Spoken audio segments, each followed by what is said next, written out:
A learning activity related to equanimity. And it's going to be, the first part of it's going to be mostly a guided imagery, guided imagination. And then in the end, there'll be some questions to help you come to more clarity about what equanimity is, what it feels like, and how it might be a support, how you might be able to access it. So first, what I'd like to do is to invite you to imagine being a mayfly. So a mayfly has a month to live. That's it. Just 1 month to live. And just imagine if you had only a month to live, the kinds of things that are going to be important to you, the kinds of things that are going to concern you, the ways in which you're going to want to spend your time, and the things that are going to have absolutely no interest in you whatsoever. I mean, aside from the fact that as a mayfly, your brain isn't that big, just in terms of the time and the bandwidth of what you're going to be able to navigate. Just from that basis alone, think about the kinds of things that are going to interest you. With just a month, that's all you've got. Your whole lifespan, from the beginning to the end, is 1 month. Now imagine being an old, ancient redwood tree.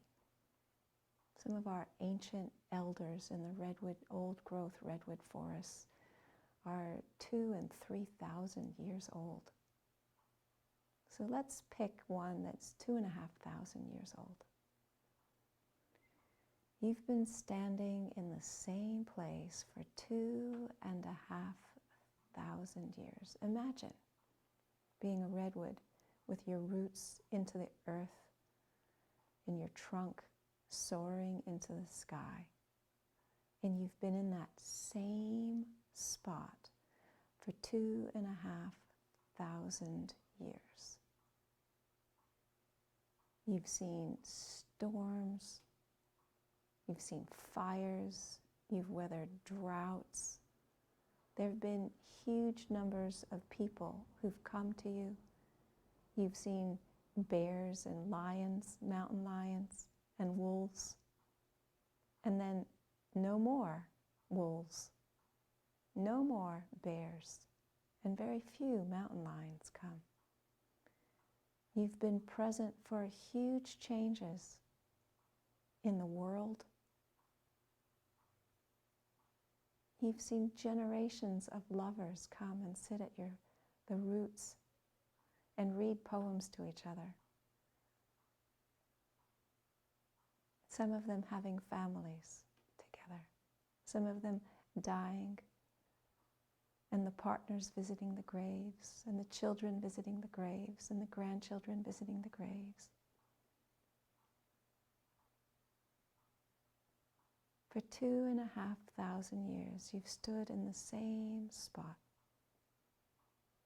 witnessed the change of landscape, of climate, of creatures, of the quality of air, of the density of populations, of the minimizing of the animals, the extinction or the elimination, the reduction of the animals.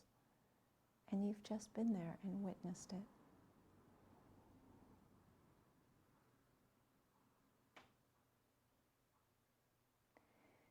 And next, imagine that you are the earth herself. 6 billion years old.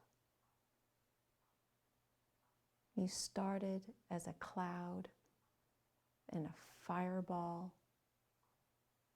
You have witnessed every single birth and every single death since the beginning of life. You have been present for the emergence of every creature. You have been present for the emergence of mountains, of continents. You have been present to watch the continents move and the mountains dissolve. You have been present for the arising of civilizations and the dissolution of civilizations.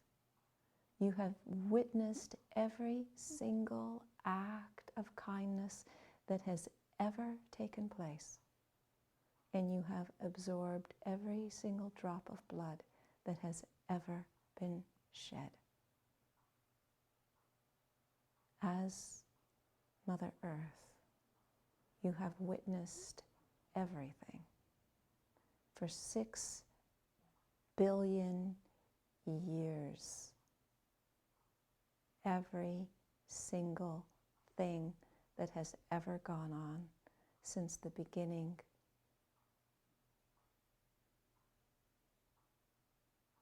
of this earth. Now, having imagined being a mayfly, being an ancient redwood tree, being Mother Earth, what can you say about what equanimity is?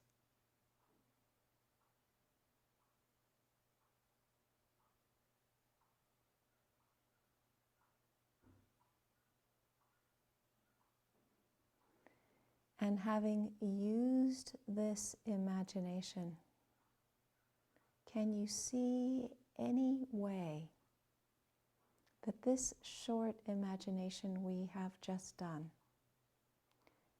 can help you, remind you when you need to bring a quality of equanimity into a situation?